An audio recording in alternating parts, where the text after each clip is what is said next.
Hey everyone, it's Sway here and welcome back to another video.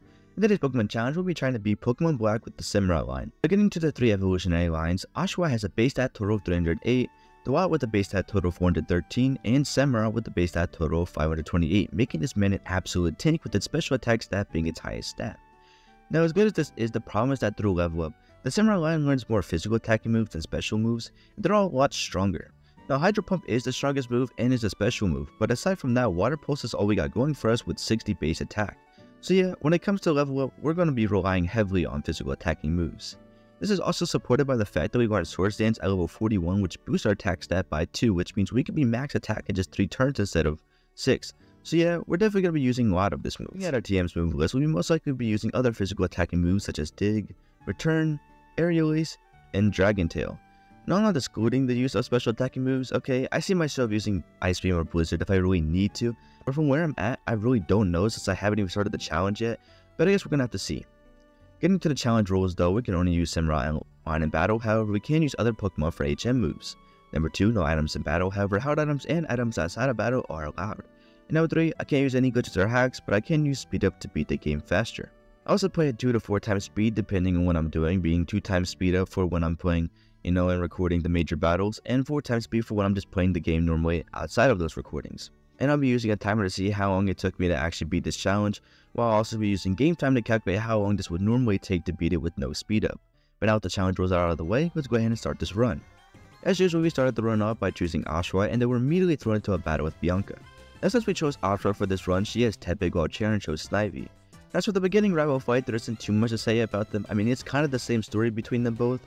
All 3 stutterers only know Tackle as their first attacking move, so all we do is trade Tackle attack with one another until one faints, and I was lucky enough to win both fights, so we're already off to a great start. And the cumulative talent me gets this for the first time, and T's Plasma, and he yabs for a good little bit into this one person remaining, N, the leader of Team Plasma. He then wants to fight us to hear the voice of our Pokemon again. Anyway, he only has a level 7 Purloin, which is really easy to take down, which is 2 Water Guns. At the end of Route 2, we have our second rival battle with Bianca, and she first sends out Lillipup, which attacks for very little damage, and then we take it out with 2 Water Guns. Lastly is Tepig, who, as you would expect, gets one-shotted by an easy Water Gun, winning us the fight. Not long after in the trainer school, we fought with Charen again, and just like with Bianca, he was super easy to beat. His Snivy had an Oran Berry, so he was able to take an extra tackle, but on my 3rd hit, I landed a lucky critical hit and took it out. I set his Purloin, and just like with the end fight, it went down in just 2 hits from Water Gun, taking it out. Now I know that since I'm going to be at a disadvantage in the next gym, I'm going to have to grind up a few extra levels to even stand a chance against Paid Sage. So I took the time to fight all the trainers in the Dream Yard and then grind the rest of the way in Route 2 all the way to level 16. Now level 16 and challenge the first gym, and I'm able to take a few bites from Lillipup while an Oran Berry gives me some extra needed health back before I manage to take it out with an extra Water Gun. Silent's last Pokemon is Pansage, and it's just an absolute beast. I mean, not only is it able to outspeed me, but it also is able to take me out with just 2 Vine Whips. I tried again hoping for some better luck, and I only got hit for a little damage by Bite once, and I managed to force Silent to heal with a potion, which means he can no longer use it for Pansage. I then took it out after a few Water Guns, and I have a nice good amount of health left for Pansage. Since I didn't use my Oran Berry yet, it allowed me to take an extra Vine Whip. However, I'm only doing a little bit of damage each time I hit with Tackle, and I managed to get super low, but it outspeeds me and takes us out with a Vine Whip. I decided I'm going to need to grind up a few levels to either be able to outspeed or do more damage, or both if I'm being honest. I grind up 1 level until I reach level 17 where Oshawott learns Razor Shell, which does a little more damage than Tackle, and even though its damage is half due to Pansage's resistance to water, because it's the same attack type bonus, we are able to do more damage than if we were using Tackle. Oshawott also evolved into Dewott, which boosted its base stat total to 413. With this new move and evolution, I headed back to the gym with confidence to win. To my surprise, Razor Shell was able to one-shot the Lillipup with no problem, allowing me to keep my Oran Berry and be at full health for Pansage.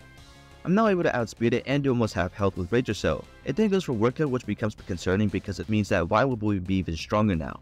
However, my worries go away as I watch as the second Razor Shell does more damage than the previous turn and takes the Pansage out, which secures us the win against Silent. En route, then we have another rival battle against Charen. His Snivy isn't very hard to beat at all. It does heal up a little with the help of an Oran Berry, however that isn't enough to stop us, and we take it out with 3 Razor Shells while only taking little damage from Vine Whip. Lastly is Purloin, who doesn't stand a chance and immediately gets put down by just 1 Razor Shell. In Green City, while trying to enter the gym, we get stopped by N, who wants to battle us once more. Put was an easy one-shot with Razor Shell, however I switched to tackle once Time Pool comes out. All it does is lower my attack and it goes down after 2 tackles. Temperate, however, managed to survive a Razor Shell with around 1/3 health left, but then it hit for little damage with low sleep and we finish it off with another Razor Shell, winning us the fight. Now after solving the bookcase puzzle, we fight Lenora. Her Herdier is a little annoying due to its Intimidate ability, cutting our attack stat by 50%, so now we're only doing about half damage as usual. Now we do manage to take a takedown with around half health, and eventually take the Herdier out with a few Razor Shells. Now Watchdog uses Hypnosis on the first turn, which we easily counter with the Chesto Berry. Sadly though, Razor Shell only does around 1/3 damage, and on the next turn, we go down to a critical hit Retaliate. I try again and take the Herdier out, which is 2 Razor Shells, while taking around half health of my own from takedown. However, just like before, we go down to a single Retaliate and lose once more. Now I'm not going to try this fight over and over again hoping for some stupid luck, so I decided it's time to grind. This little grass area right outside of Night Queen City is really helpful for grinding, as there are a few trainers and there is a woman who will heal your Pokemon so you don't have to go back to the Pokemon Center. Anyway, I grind up to level 25 where I learn Water Pulse, which is super helpful because I won't be affected by Herdier's Intimidate ability since it's a special attacking move. Now level 25, I'm able to take the Herdier out, which is 2 hits from Water Pulse, and only take around 1/3 health ourselves from takedown. Watchdog comes out and I do around half health with Water Pulse, but then it takes us out with a critical hit Retaliate. I try again and I'm able to outspeed and do half health with Water Pulse before Watchdog uses Hypnosis. With this, my Chesto Berry kicks in and takes away the sleep, and we finish it off with one final Water Pulse, finally winning us the battle against Lenora. We have to fight against a good amount of Team Plasma grunts along the way, but we finally make it to Castelli City Gym and we fight against Berg. First is Whirlbeat, who takes a Razor Shell at a little under half health, and then it hits me with a Poison Tail. It then dodges my Razor Shell and hits me for a little damage once more with a Poison Tail until I switch over to Water Pulse and finish it off. Surprisingly, Lavanny comes out second, and I use Fury Cutter, which seems to do a little bit more damage each time I use it, and then Lavanny uses String Shot twice before hitting me for major damage with a Razor Leaf. Luckily though, we held strong and used one more Fury Cutter to finish it off. Lastly is Dwebble, who didn't even have endurability, so we were able to easily take it out with a single Water Pulse. I'm happy this only took one attempt to beat, because back when I used to use Ashwa only to try to beat this, it took me a good amount of tries, and I even had to grind up a few levels to even make this battle possible. But luckily that's out of the way, and we can finally move on to the next rival battle against Bianca. I used a Water Pulse and Herdier just barely holds on for July, but then it takes itself out due to recoil from using Takedown. Pansage used Lead Seed on us, so now we take a little bit of damage each turn, but then we take it out with a few Fury Cutters. Next out is Muna, who takes a Razor Shell, and then we take some damage from Lead Seed before finishing off with another Razor Shell. Lastly is Pignite, who just got completely annihilated by a single Razor Shell for the win. And just a little up ahead in the next route, Charon is waiting to challenge us to another battle. Pidove was easy to overpower with just a Razor Shell followed up by a Water Pulse. Servine did some good damage against us with Leaf Tornado, but we were able to cut it down into a salad with just a few Fury Cutters. Pamport bite us for a little damage, and we get a revenge by one-shotting it. Lastly is Lightbird, and after almost taking us out with Pursuit, we use revenge for an easy super effective one-shot, putting this rival fight to an end. In the boss of City, we run to N again, and he takes us on a Ferris real wide. And right after that, he tells us he's the king of Team Plasma, and once we get off the ride, his little minions pull up and on us, and N challenges to a fight to hide us. Although this is just sad, I mean he is the king, and I just made his minions watch as I absolutely wiped the floor with this entire team. Sigurd is the only one who survived an attack, but it didn't matter because I finished it off on the next turn with no problem. Should be making me and Samurott the new kings of Team Plasma after this one. I mean, like, I just demolished the entire team, man. I mean, like, sign me up. Anyway, we hit into the Bossa City Gym, and after fighting a few trainers, our Dewalt evolves into a Samurott, which boosts his base stat total to a nice 428, turning this woman into an absolute tank that she is. It also learns the move Slash, which is base 70 attack, and I decided to swap it out with Razor Cell as I already have a Water Pulse because I need a good damaging move that wasn't a Water type move. But finally, with this absolute tank being in its final form, we immediately rush to fight Elisa. Anyway, her first Pokemon is an Amoga, and I outspeed it with Water Pulse, which just barely fails to one-shot it. It then surprised me because rather than using Volt Switch like it usually does, it used Pursuit, and after Elisa healed up with a Hyper Potion, a second Water Pulse was able to one-shot it and take it out. The second Amoga comes out, and it just barely survives a Water Pulse and does decent damage with us with using Volt Switch. Substrika is then brought out and takes it a Water Pulse and breaks me down into the yellow with a Spark. Elisa then heals up with a Hyper Potion, and I use a second Water Pulse, which looks like it's going to take out Substrika, but it doesn't. I then use Aqua Jet to finish it off without taking any damage, as it does outspeed me and it goes down. Lastly is the Mocha from before that comes back out, and a nice single Aqua Jet finishes it off and wins me the fight against Elisa.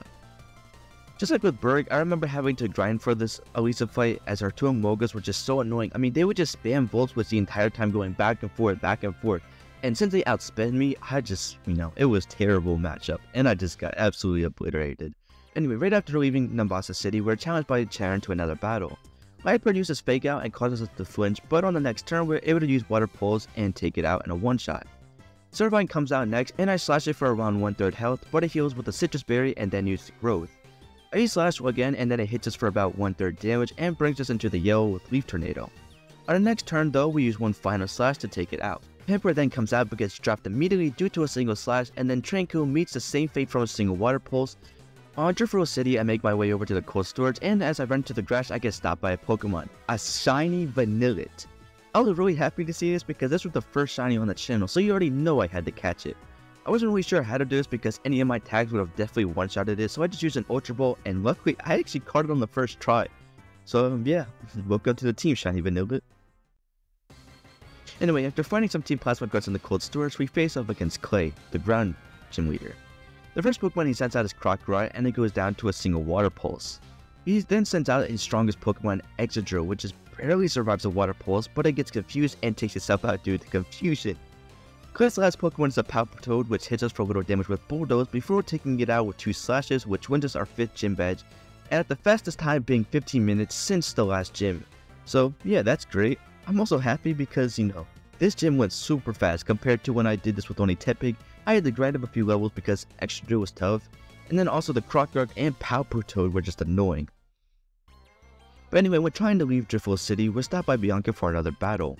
Earlier went down from an easy Water Pulse, however Pansage uses Torment, so now I can't spam Fury Cutter to take it out. So I just switch over to Slash and get a lucky critical hit, taking it out. Big Knight immediately got put down by a Water Pulse, but Masharna was really annoying to beat. Masharna was able to eat all my attacks, and it also kept putting me to sleep, and every time I got a low, Bianca would heal with a Hyper Potion, so this fight with Masharna consisted of switching between Water Pulse, Aqua Jet, and Slash until Bianca heals up, and then the process basically just repeats, with the addition of getting put to sleep until finally Bianca runs out of heal and we take the Masharna out, which finally was just the annoying fight against Bianca. I know it may not have seemed like it, but this was so annoying, man. I mean, the fact that I couldn't just spam one move because of Torment, and the fact that I kept getting put to sleep, it just made this fight terrible. But I mean, we did it, so it's whatever. Before we exit the cave and get to Stratton City, we were brought to M because he wants to fight us. He was super easy to beat though. His Boulder did survive a Water Pulse due to Sturdy ability, but one more was enough to take it out. Next is Joltik, who went down after a single hit from Water Pulse. Clink then comes out and falls the same step as Joltik and gets one-shotted by a Water Pulse. Lastly is Ferrosuit, who did take a few hits to go down due to it being part Grass type, but it did barely any damage to us with Meta Claw, and after a few Water Pulses, it goes down as well, which wins us another fight against N. After ringing the Giant Bell in Celestial Tower, we can now fight against Skyla. Swoobat was able to avoid our attack twice while raising his special attack with Amnesia, but on the 3rd turn we finally hit and one-shot it with an Aqua Tail. Pheasant then just barely survives an Aqua Tail and uses Razor Wind. On the next turn though, we finish it off with an Aqua Jet as Skyla chooses not to heal. Swanna is Skyla's final Pokemon and it survives me using 2 Aqua Tails, and Skyla heals it back up with a Hyper Potion.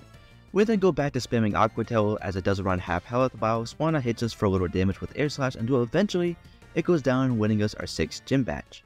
After leaving Mistron City, we have another rival fight with Sharon. On Pheasant it uses the tech, so I don't attack on the first turn, but on the next turn I take it out with a critical hit Aqua Tail. So yeah, suck on that. Now that I have Aerial Ace though, I'm able to one-shot the Servine as it's way stronger than Fury Cutter. Viper used Fake Out, which causes Samurott to flinch, and on the next turn it even dodges our attack and uses Horn Claws. On the next turn though, we hit it and take it out. Lastly is Simipour, who we hit for half health with Aerial Ace before it uses Scald and causes us to get burned. The burn causes us to do way less damage, so it takes 2 more hits, but we then take that Simipour out and win us once again another rival fight. The next major battle is the Ice Gym against Bryson. First as out of Vanilla, who we took out with an easy Surf. Beartic is out next, and we dropped into the yellow with a Surf, and then he uses Swagger, which confuses us, and we get hit by our Confusion not once, not twice, but 3 times in a row before getting finished off with a Slash. Wow. Attempt number 2 though, we still get hit by our own Confusion 2 times in a row, and get hit with a Slash, bringing us into 38 HP until we snap out of Confusion, and finish it off with Surf. Last that is Cryogonal, and we were lucky able to one-shot it with an Aqua Tail for the win, which could have gone badly because, like I said, I was already super loaded with my own Confusion hitting me 20,000 times. But anyway, at level 57 we learned Sword Stance, and for some reason I was thinking that it was gonna boost our special attack, and I forgot Aqua Tail. I didn't realize my mistake, but I wasn't gonna replay 30 minutes to stop myself from doing it, and I didn't want to go back to relearn the move if I ended up not needing it, so I decided to just carry on without Aqua Tail. After the whole mess with Gethys and Rilla Castle, we're now able to move on and have our next rival fight with Bianca. She first sends out a stab lunge which just barely survives the surf, and then Bianca healed up with a full restore. I use surf once more and Bianca heals up again just like I do. No, I use surf once more and Bianca heals up. And then use surf once more, followed up by an Aqua Jet to finally take it out. Samurott also barely survives an aerial ace and then hits us for decent damage with a super effective seed bomb before going down to a second aerial ace. Next is Emboar, and just like all the previous times before, it goes down to a single hit from my water type attacks. Lastly is Masharna, and unlike before, it went for defense curl which allowed me to surf to take it out for a nice easy win. Which makes me really happy because I did not want to go through the same process I did last time with, being put to sleep and then all the other problems that I took to taking her out. But yeah, thankfully we're able to move on now. Which we then find ourselves at the final gym, the Dragon Gym. I'm not going to talk too much about my losses too because there isn't really much to say, but basically what happened is that I was able to use 3 Sword Stances and then use Aqua Jet which would one-shot the Fracture. However, the Dragon would survive it and always use Dragon Tail, causing me to switch to the next Pokemon, and then letting that Pokemon die would bring Samurott back out. The problem with this is I would lose all my Sword Stance boosts, and then the Dragon also heals up all the way, and I have to use Surf, and then when I do take the Dragon out, I'm too low to the point that I go down and I hit one hit from Haxorus. I finally decided to use Aerial Ace instead, since my damage wouldn't be half due to Dragon types resistant to water, which worked out greatly. After using 3 Sword Stances, we're able to one-shot the Fracture and the Dragon while taking some damage to Dragon's rough skin ability. Lastly is Haxorus, who also is a one-shot with Aerial Ace, which finally wins us the battle against Drayden, which gives us our final gym badge needed of the run. Once I made it to the Pokemon League, I decided that Grimsby would be the easiest to beat, so I went on to fight him first. His first Pokemon is a Scrafty, and Surf takes it into the yellow. It then hits us back for a little damage before we follow up with one more Surf to take it out. Crocodile is out next, whose Intimidating ability lowers our attack, but this doesn't really matter as we first use Surf to one-shot it easily. Bisharp just barely survives the Surf before doing decent damage to us with a Night Slash. As Grimly heals up though, I use Aerial Ace to do just a tiny bit of damage to Bisharp so that I could follow up with one final Surf to finish it off. Liepard is Grimsby's last Pokemon who causes us to flinch with a Fake Out, but that doesn't stop us as Samurott one-shots it on the next turn with a Surf and wins us the fight against Grimsley. So it tells up next, and first out is Cofagrigus. The first attempt of this doesn't go so well because I get burned with Will-O-Wisp, and after taking a Shadow Ball plus burning more each round, Samurott finally faints. I equip the Ross Berry to cure myself in case I get burned, and I try again. This time I decided to go with Aerial Ace and Swords Dance strategy. In the first turn, Cofagrigus misses with Will-O-Wisp, and on the second turn it hits me for a little damage with Shadow Ball. A few turns later though, I finally use Aerial Ace and easily one-shot the Cofagrigus. Jellicent was an easy target to hit, and it also fell from a single hit to Aerial Ace, but it puts a curse on us which puts an end to our Aerial Ace. Gore came out next and got destroyed by a single wave from Surf, and then Chandelure is the last Pokemon, and we put its flames out with a single Surf, beating Chantel. We next fight Sleeping Beauty herself, and she sounds out a Rainiclus. It takes a Surf with around 1/3 HP left, and then hits us with a Thunder for major damage.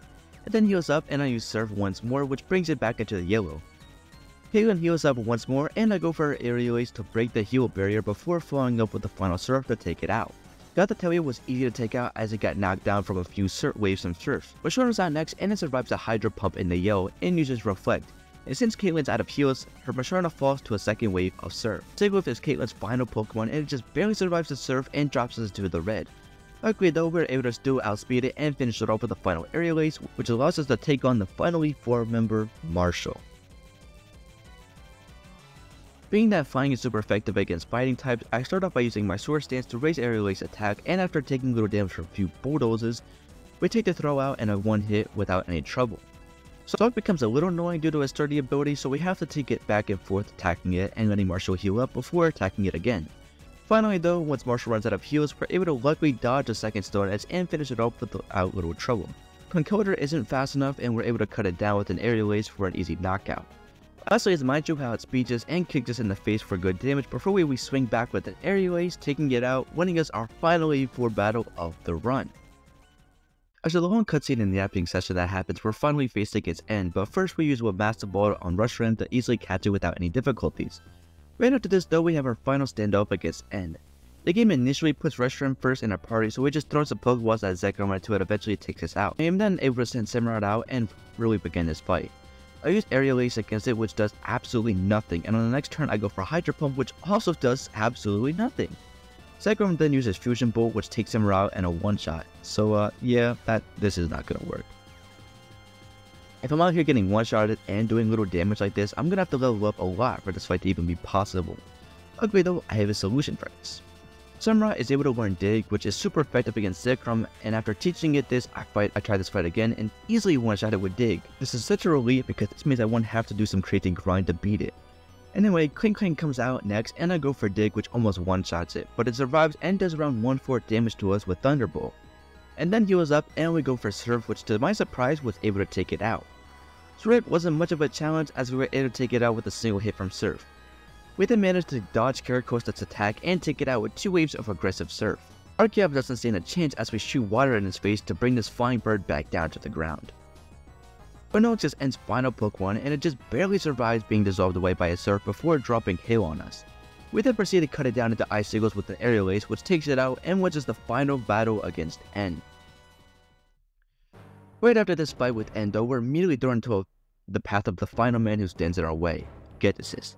I won't lie, the fight with Getasis did take me a few attempts. The reason being is that 1, Cofagrigus is able to survive a Hydro Pump and poison us. On top of that, it also can use Protect, which causes us to take even more poison damage. Buffalo is the second problem, as it also is able to take a Hydro Pump and finish it off with a Wild Shard. The rest of the field just goes to taking too much damage and either dying to the Electros or the Hydreigon. After a few attempts though, I get lucky, and I mean really lucky. So I start the fight off normally with us doing more than half damage with Surf before we get hit for a little damage with Shadow Ball, and on the next turn we take it out with another Surf. Next is Buffalo, who takes a dig with around half health, and then it hits us into the yellow with a head charge before bringing itself into the yellow, which allows us to take it out with one more Surf. Electros went down to a lucky critical hit from Hydro Pump, so we were able to see some extra health there. Hydro Pump already does around 1/3 damage to Hydreigon, and it drops us into 15 HP with Dragon Pulse. We then get lucky and land a second critical hit with Hydro Pump, which blasted the Hydreigon out of the air and took it out. Lastly is the Seismitoad, which gets overpowered by too much water and goes down in one hit. And then finally is Bisharp, which Samurott is able to outspeed and one-shot with one final Hydro Pump, taking out and winning us the fight against Getasis. And I won't lie, this was a really fun challenge to do. I think what made it more interesting was the fact that I was able to use all 3 evolutionary stages of Samurott in this run, rather than just only using the Oshawott.